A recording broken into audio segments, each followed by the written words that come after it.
Hello and welcome to another episode of Speculative Speculations. I loved watching that video. I don't know. I'm gonna do an experiment to see when I get tired of watching those trees.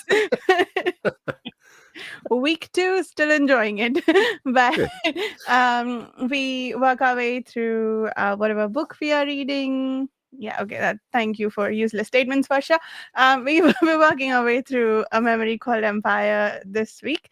We read 100 pages every week, as we do with most of the podcasts that we host together on the Page Chewing Forum. Today's discussion is going to be chapters 9 through 13, I think. Yeah. Correct.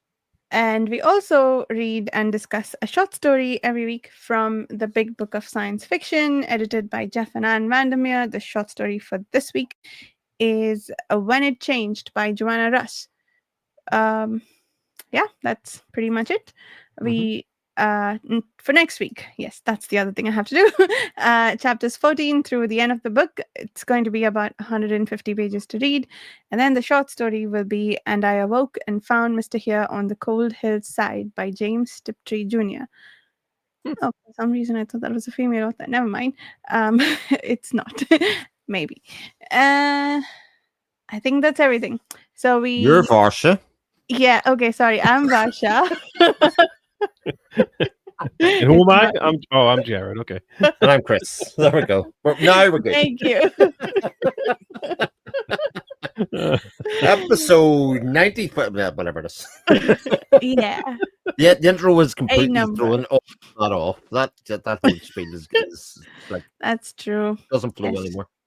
It does not. We gotta find another way to do that so that I don't just talk without letting you both introduce yourself. Mm, Although can't say I don't mind it. Anyway. that's fine. Yes. So where we leave off, there were several murder attempts made on our ambassador. The emperor wants to be immortal, but is starting a war. His allies seem to be forsaking him.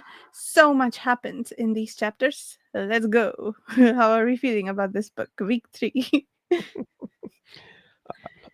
Another solid, fun entry, if you ask me. I ripped through it again, in two short sittings, and I'm having a blast with this book. I'm really enjoying. I really love the main character. I think Yeah. she's an outstanding character to follow, to wonder about. She's not like she has her motivations, and she also has her faults. And I think it's just a fun character to follow. And I love the fact that she has all these doubts about these people that we have, um, but she's looking for that trust. She's looking to have some grounding in trust in somebody.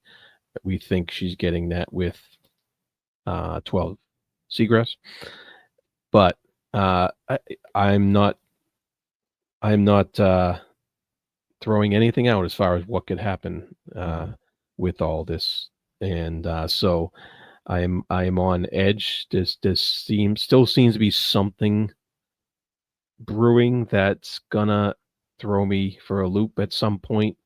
That I'm gonna be like, I can't believe that this happened, or I can't believe that happened, or whatever it's gonna be. I have that feeling that there's just something that's gonna hit me later as we get into the end of the book here, because the build up I think is incredible. I think the build up to wherever we're going here is really, really tense. It's keeping you interest. It's you're on your edge of your seat, and I just enjoying the heck out of this book. Yeah. Couldn't agree more. Jared said it very well. I think what makes it so good for me is that it feels very fresh to me. You know, it has this lovely mix of essentially what is a murder mystery on one end, who killed the Scander. You know, you have this fish out of water thing that we've been talking about, that she's just arrived, she's on her own and doesn't know ally, friend, enemy. And everybody is a stranger to her in some ways. And then you have this really interesting like exploration, classic sci-fi sense of like this new culture and cultural differences and all of that. And it just it mixes them up just so often. You get a bit of plot, you get a bit of character development, you get a bit of wondering, new alliances, new friendships, new situations, bit of cultural bit for us to pour over. And our main character Mahit is not a superhero. She doesn't have any superpowers. Well, unless you consider the fact that she's supposed to have this imago in her head, which isn't working, but sort of is working in a quite an interesting way. I'm sure we'll come to that. But it's not like you like her because she's obviously going to save the day because she can shoot laser beams out of her eyes, and she's going to use that power later on in the story. She's just trying to find her way out and doing enough to survive at the moment in a world that is hell bent on killing her in some way. And while we may assume that it's one person trying to kill her, it could just easily be everybody. That's good. Yeah, there's a few different people who seem to have it out for her, and her reasons are and their reasons seem to be tied to the imago machine. And apparently there are those who want it, who are trying to kill her, those who maybe, and I think she's just conjecturing at this point. We don't know if such people exist.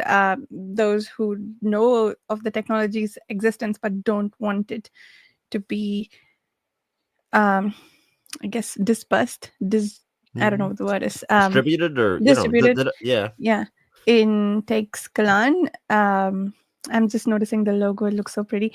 But moving on, the sorry, I'm easily distracted. But Squirrel. I have less attention span than Jared's dog, apparently.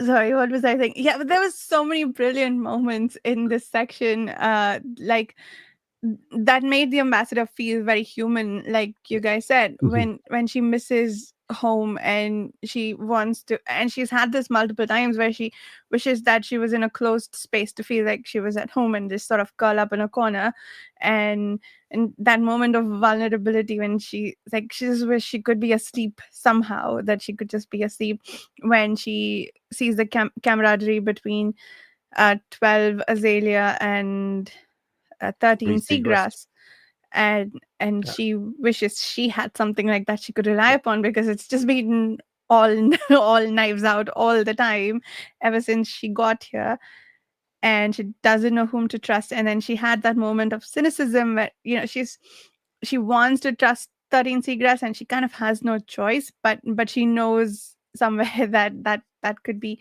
like when they went to visit 8 Loop, that if she was being really cynical about this, she might think that 13 seagrass works for 8 Loop, and so on and so forth. And then I think there was that there were a few more that I thought were really well done. I think it was yes, when we found out how the imago that she's wearing is destroyed. Yes. Such a simple thing. I thought all this time, okay, I was sort of bought into this theory about someone on Ilsel did the sabotage, right? And I guess we kind of know that and sort of agree with, or like that seems to be the case and whatever. But then how it was done, it felt like, based on the kind of damage she had, it felt like maybe someone deliberately, specifically did something. And I almost wished that it was something that would be useful to her later. But no, they just went and scratched their nails on the damn thing. And that was just so horrifying. And yeah, that I thought that was brilliant. Just I was confused by that scene at the time because it seemed to be a little out of place, if that makes sense. Like, it was the kind of detail that we don't normally get. And because it's the kind of detail that we don't normally get, And she does, like, my hit refers to it a little later because she actually mentions that character by name just in her thoughts in her head to say, "Oh, he must have done it," blah blah blah. It's making me think that's a complete red herring. Hmm. Interesting. You think something else damaged it? Well, I'm not sure damaged is exactly what's going on. I Hmm. do have a theory. Gimme. So, wild theory time, and we know how often these are right, so this is good. Um, so I think that somebody else has an imago of Iskander on Tesclani Ooh. between this. Whoa. So 8 Loop, the way that they wanted a new ambassador, and now these circumstances aren't the same as they were when they requested. The thing makes me think that somebody has an imago already. Now, where they got it from, we don't know. The Iskander seems to be wheeling and dealing probably with more than one party, because if they were that keyed into that society and they knew there was going to be a succession problem, I'm not sure that Iskander would have tied themselves to one party. In that case, which is the main entry, probably spread it around a little bit. So there could be multiple instances of it. But then if there's multiple instances of the Imago Iskander, and he could decide which one, he would know how to sabotage it as much as well from the person that he's controlling, or certainly repress it, put a blocking signal on it in some way, because there are flashes of it coming through. It's not completely sabotaged in my hit. It comes through every now and again. I actually think in ways that it's more present than Mahit gives it credit for, because she is expecting it to be there all the time, but it is sort of there all the time. These slightly repressed memories that are coming out.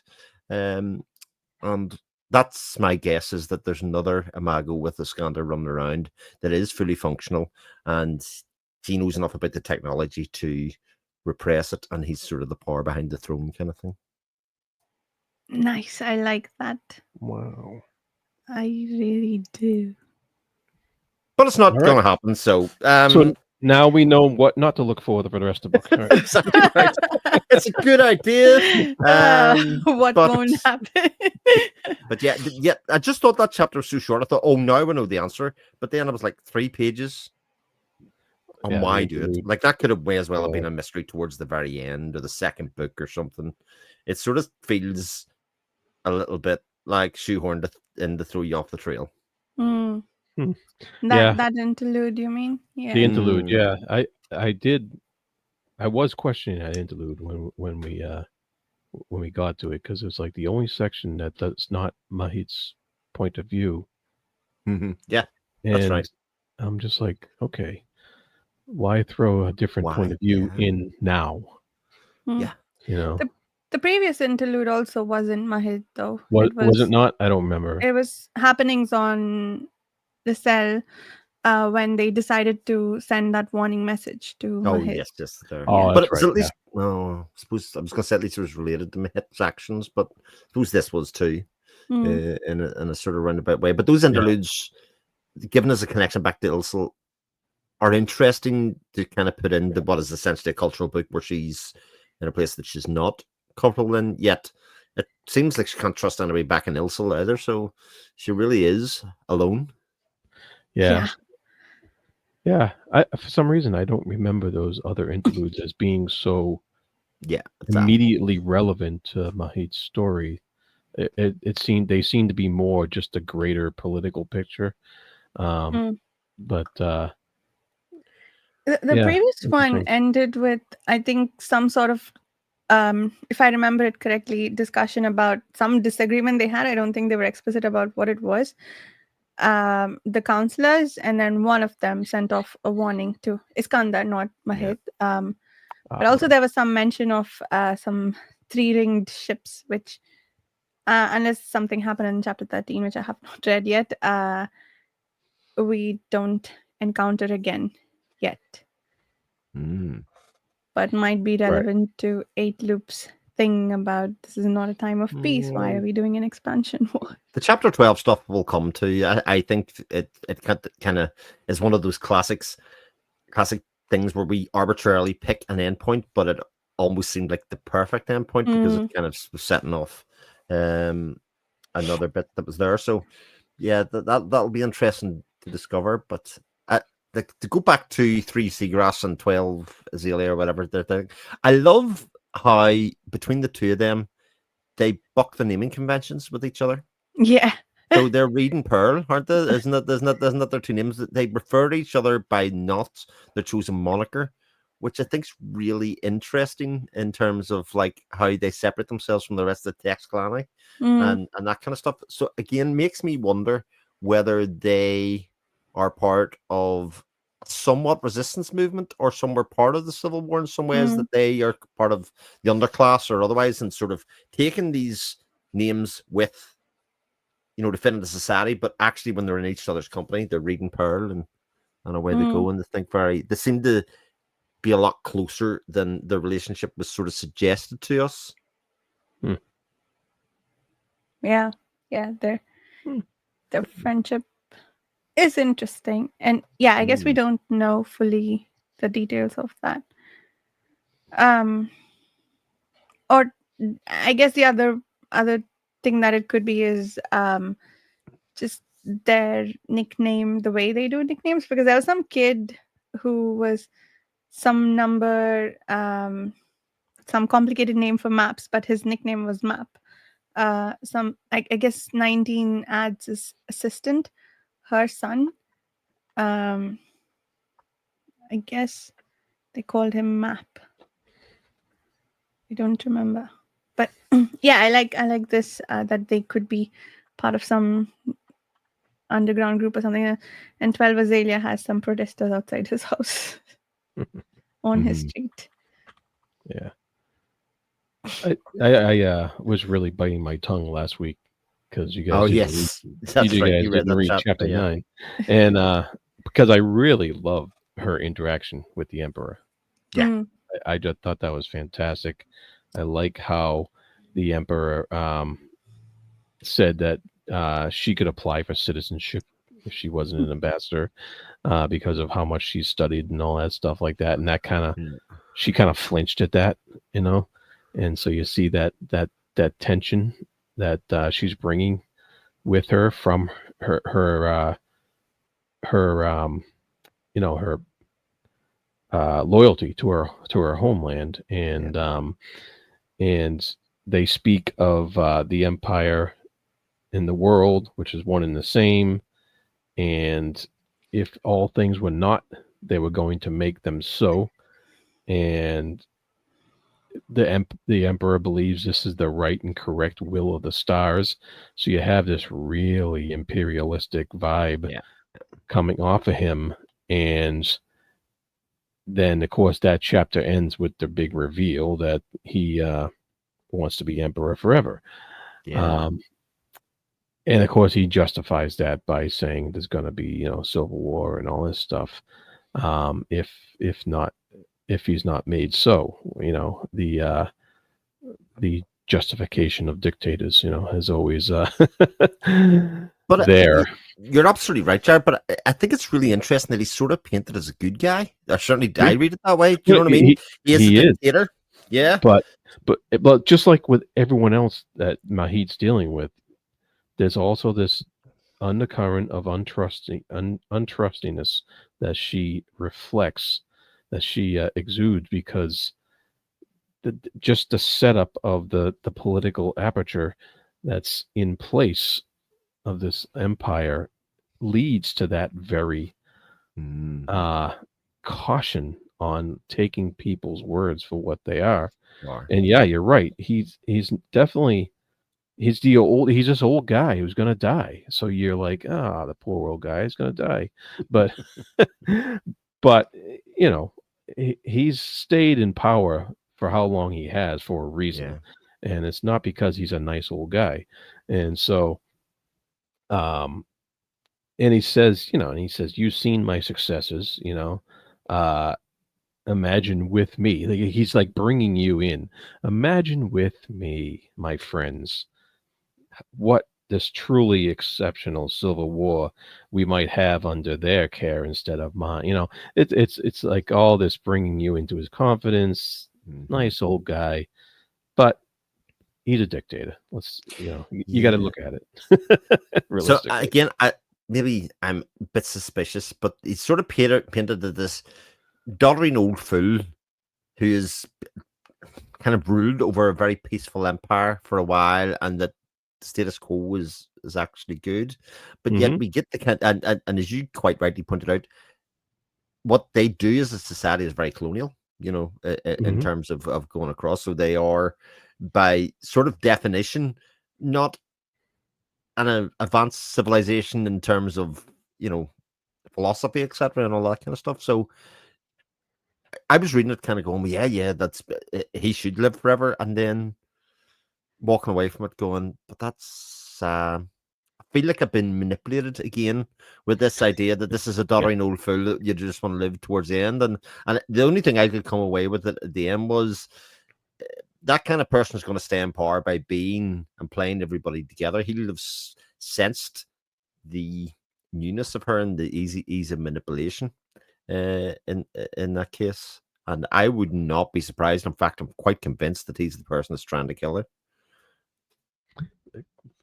Could be in a in a in a way that doesn't point the finger at him. Yeah, exactly. He doesn't point the finger at him, and yet he gets what he wants, because if she dies, he can get the imago or whatever else that it is that he's looking for. But again, I'm not entirely sure that's what's happening, because this war Mhm. seems to be the way that this society gets that technology anyway. They tend to conquer places and then subsume that technology into their own. And I thought the conversation with Three Seagrass and the broadcast that came over the television station, Channel 8 or whatever it was going to be, where they considered that cheating, that people would just kind of, on an individual level, get the technology for themselves, would be seen as dishonorable, or, Right. that kind of stuff. Yet it's quite honorable to go and murder and take over another people's technology by, by force. That's fine. And I thought that discussion was really interesting, without kind of like waving a big flag and going, do you see the two-sided nature of this? But it was very naturally done. And I think that's very much to the book's strength, that it kind of has these, I think, quite deep conversations about the past and about the future and about ideologies and all that kind of stuff. And just lets it sit with you and go, interesting, that isn't it? Yeah. Yeah. And I love a lot of the parallels brought out. Um, the the like she got kind of poisoned before, right? Mhm. And the interlude was talking about that the Ascension's Red Harvest, that's the ship, that's the Imperial ship. Um, it was they were saying that it was better if Lessel Stations was unoccupied uh, rather than um, part of the Empire in some sense, because it would be like scouring out a poison. So there's this parallel that some of the Texiclan may consider the imago a type of poison rather than Yeah. a beneficial technology, and so is our ambassador a poison in this society from their point of view. Yeah. And I just love that parallel with how she is being poisoned, not just by the actual flora and fauna that could exist in this world, but also is she being verbally poisoned by all the the twists and turns of the politics, and is she also being co-opted in a cultural sense as well?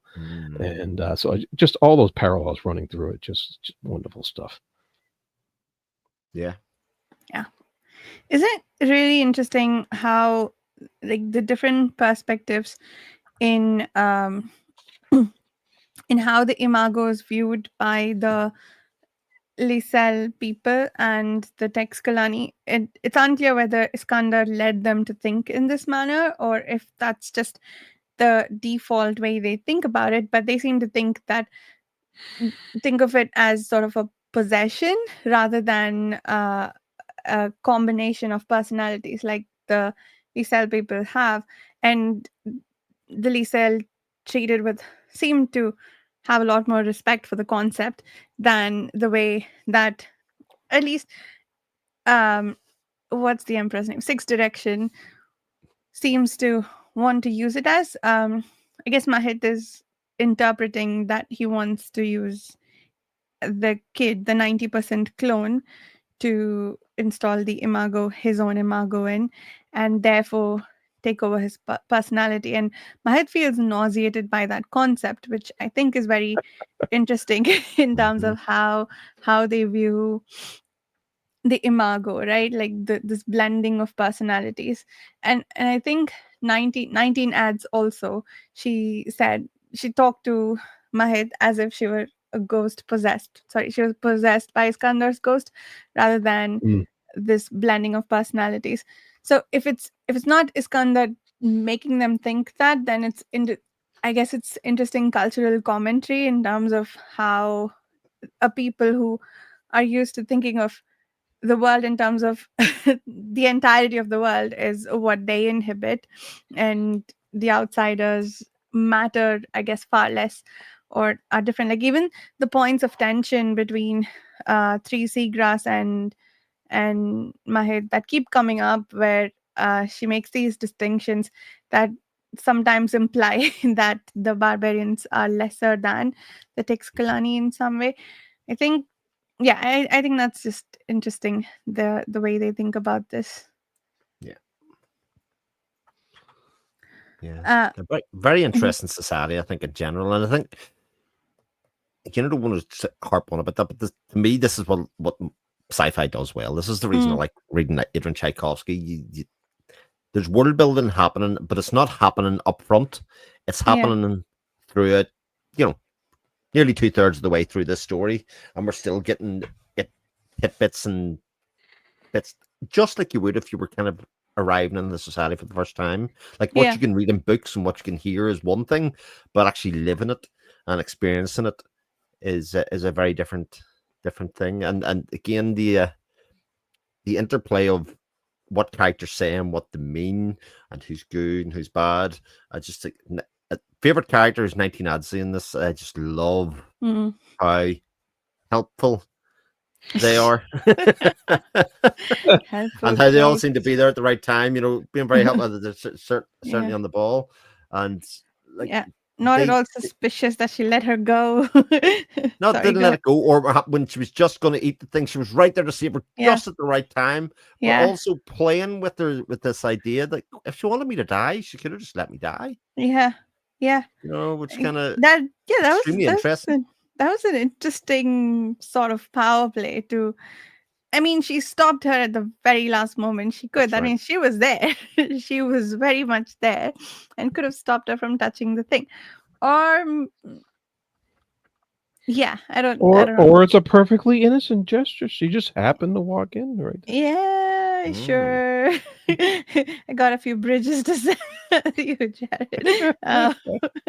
Um, what was that? But speaking of world building as we go, the city is becoming pretty prominent as its own thing now, right? Like it was Mm. set up a little bit in the previous sections with the conversation that Iskandar had with, oh man, Tenpal, the science minister.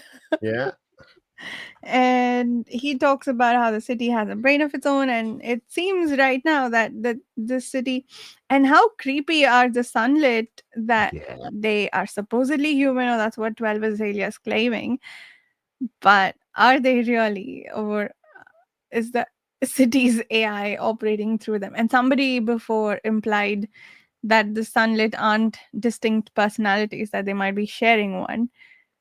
And maybe that's where they are getting this idea of this imago as something that can take possession of another body, as opposed to being consolidated memories. So another layer to go on again. This exploration of AI and this Mm-hmm. insistence from Mahit going, but who controls them? Yeah. And Mhm. even Mahit comes to the point that actually, oh, they protect the city. They're always acting in the interest of the city. And she points out very Yeah. cleverly, but who says what's Yeah. the interest of the city? So Yeah. who does that? And then again, that thread is sort of left because it got distracted by something else. But again, it's just teased out there to kind of go, okay, because they do seem like they have an agenda. It's been pointed out literally on the page to say this is a bit weird. What do Yeah. we think about this? What do you think about this as a reader? And you're kind of left to think about it and go, right, what's going on here? So yeah, fascinating, I absolutely fascinating. I felt really bad / terrified for Mahid when the sunlit people said, if you had just listened to this guy yesterday, we wouldn't have been talking to you about murder right now. That's Just, true. you should have taken his protection. And she has this moment of like, okay, who are these people working for? Really? Hmm. Yeah, it's a great question too, because how because that's like going down a rabbit hole. Mhm. Who determines this, and then who determines that, Yeah. then who determines that, and does it all come back to the emperor, or does Hmm. it all, Absolutely. or I'm assuming it's even older than that, and so you know uh how much of the structural stuff, the everyday stuff, does the emperor actually know about? You can't know about everything. So who's controlling all that other stuff, and what is their agenda? Are they on the, are they with the emperor as far as other than superficially? And so, yeah, lots of questions there, but and I don't think those are all questions that are going to get answered, because I don't think, and I don't think it would serve the story to answer every single little, you know, Yeah. deep thought question we have about how the city works, and how it's determines what is best for itself, or what have you, or whatever's going on there. But it's just fascinating that the story brings that stuff up, and makes you wonder. And yeah, it uh, really good stuff, really Yeah. fun. Yeah. So much happening and so many threads. And it has that feeling of I'm not still sure what the story is about. Do you know what's the end goal? Is it about who killed the Scander? Is it about who's trying to kill Mahit? Or is it just about the whole society in general? Their aims and their goals, this kind of three-headed dragon that wants to succeed. Is it the Civil War story? Is it about the worry about succession and all that kind of stuff? And every sort of this genetic society, this kind of again utopian kind of society that is at its heart killing itself from within or rotting, as an awful lot Yeah, of like genetic societies do. yeah. I definitely think it verges on the the cusp of being about an expansionist society, and Hmm. imperialism and stuff like that, and how far does that go before it rots from within and collapses? And that is a question that's always been brought up through history, Yeah, and when do the people recognize that? When do the powers who are in charge recognize that these things are rotting from within, and are, as they continually try to expand, there is no goal for expansion. yeah, And in those cases, it's only more expansion. It's the same thing with corporations today. There's no goal for them to reach. yeah. They That's right. just That's true. Just they just growing. growing. That's it. And if you don't grow, something happens. Something rots within. You get either civil war, or you get some other type of upheaval that Yeah, results in a new order eventually. And I think that's what uh, the book's about. But yeah. But isn't it interesting that they again have these conditions for expansion, that they have to have no other distractions in society? It's almost like to stop it stagnating as a society, that they are forced when things are calm, when you have a period of peace, that you have to expand at that stage. And again, Mhm. just a couple of lines within the story, and then Yeah, just kind of that's interesting, because it's almost like they have a constitution of a sorts. exactly, yeah, That and that they have that those bylaws, those documents to go back to principles, say, yeah, here is indeed. where we can expand, here's where we can't. And then, of course, there's how are the thousands of ways we can manipulate each of those. Yeah, for sure.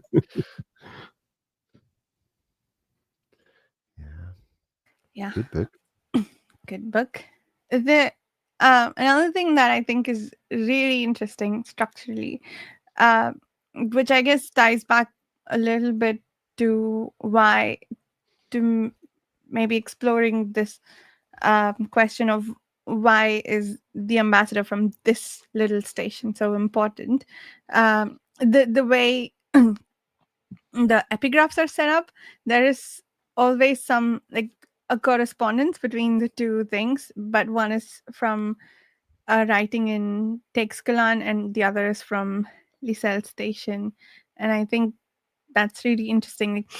I guess it goes both ways. They probably both think that the other is so different, but they have all these corresponding communications and points in history that are similar, but they're culturally so different too.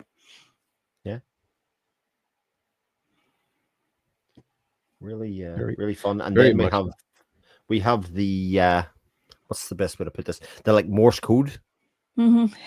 etc. And the ciphers, one being a substitution cipher, and then Yeah. again this reference that the Texcalani do ciphers through knowing pieces of what they would consider to be popular culture. Yeah. It's like right. knowing, and I don't give the Swifties an idea, but this might be a thing that they just use 10-minute versions of Taylor Swift songs that pass codes to each other. And nobody of our generation or even Vars's generation is going to be able to do shit about that. That's how Gen Alpha takes over the world. Yep. That's just what's gonna happen.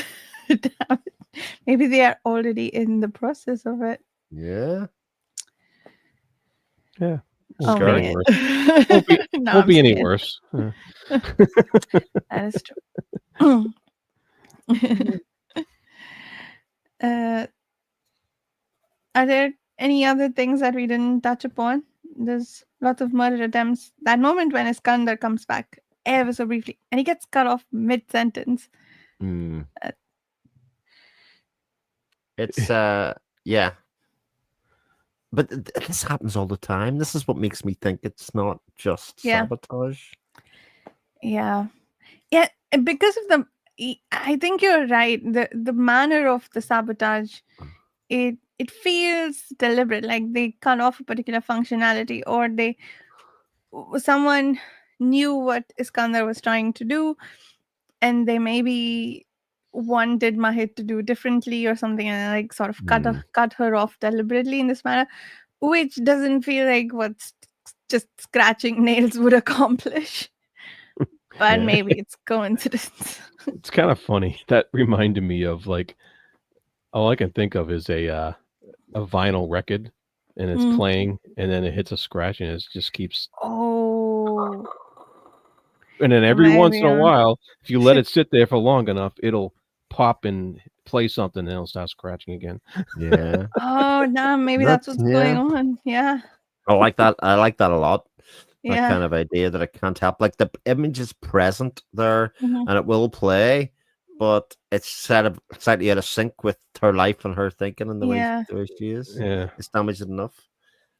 Lots of cool ideas and lots of I think lots of possibilities about how you can resolve it and play with it, you know, and make the reader feel satisfied in it was all there or Yeah. I like. Cool. Me too. Me too. Looking forward to the end. Very. Yes. Same. And then we have another book. That is true. Yes. A desolation called peace. My one's coming tomorrow. It's Nice. exciting. Which is giving me really bad vibes about how this is going to end. This book, the title of the Oh, next you mean? one. Oh, yes. Yeah. I thought you meant just the fact that it's that we have 150 pages to wrap up an awful lot. But again, I think it's another case of like we've seen before.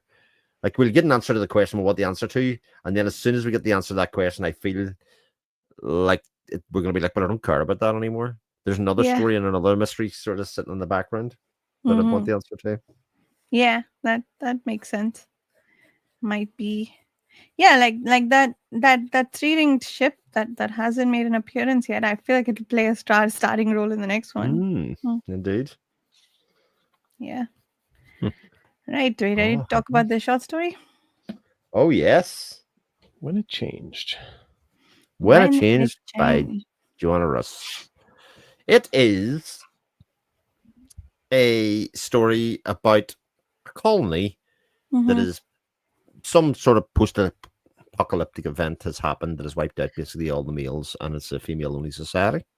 mm-hmm, And a ship lands, and four men come off, and nobody has seen men before in the world. And it's only a couple of pages long, but it's a study into gender politics and gender roles and all of that kind of stuff within the context of this future society, and whether it's natural, unnatural for there to be no men, no women, that kind of stuff. Mhm. Uh, Yeah. And the whole male savior complex is on full display. yeah, I kind of thought that as well. Jared, I was like, I'm not sure I like the Yeah. where this is at, so to speak. Yeah. uh, yeah, it was a strange story. It felt like the reduction of men to one thing. I always have trouble with stories like this Yeah, because they lack nuance. I think I get what it is that they're riling at, or railing at, or what about it makes them angry, or like maybe the society was a certain way that we're doing commentary against. But Mm. this one, and I think there was one there was one Bengali story, I think, also that was translated in this collection that was of a similar nature.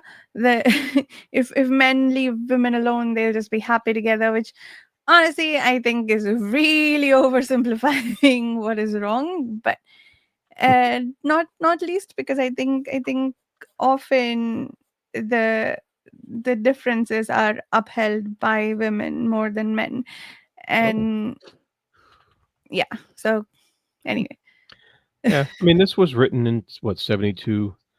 It was written during the height of the feminist movement, that sounds and right. Yeah. during the height of a lot of misogyny getting exposed and going on. So you can see socially where she was coming at from, as far as writing this story goes. And um, it was definitely a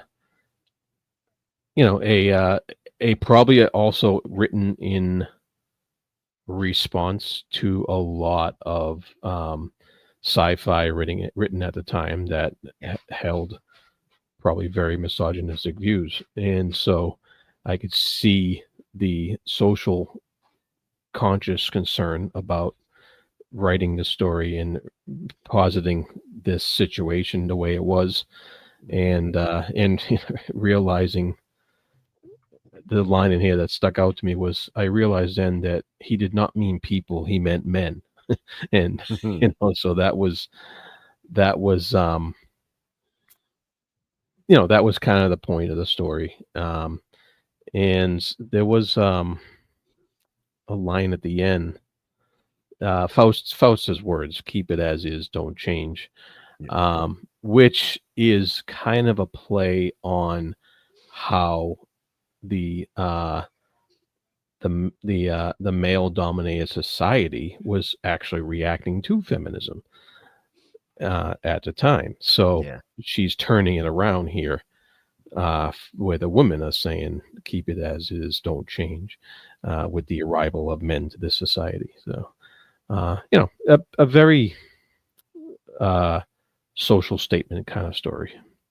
Yeah, it was very, very on the nose that way. I really liked how it started off, and it kind of was like a classic sci-fi novel because it was explaining men in first contact kind of vibes, and doing the Yeah, kind of right. Yeah. size and they look like apes and that kind of stuff, Yeah. and I really like that approach to it.